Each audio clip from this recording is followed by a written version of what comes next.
Hello everyone, welcome back. In today's video, I'm going to show you how to add your RedotPay card to the Apple Wallet in just a few simple steps. But before moving ahead, make sure that you have a RedotPay account. If you don't have it yet, you just have to simply use the link that is given in the description in order to get $5 welcome bonus absolutely for free. Plus, I've also linked some of the coupon codes that you can use in order to purchase the virtual card and the physical card at discounted prices. Now, inside your RedotPay application, you need to tap on the option of card.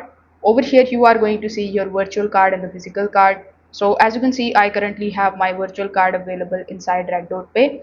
So you are going to see the option of add to Apple Wallet underneath it. So tap on the add to Apple Wallet option. Then you just have to tap on the option of continue here in the bottom.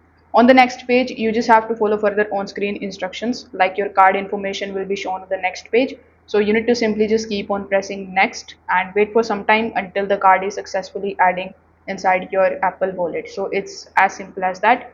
If this video helped you understand this, make sure that you like this video and subscribe to the channel. Thanks for watching.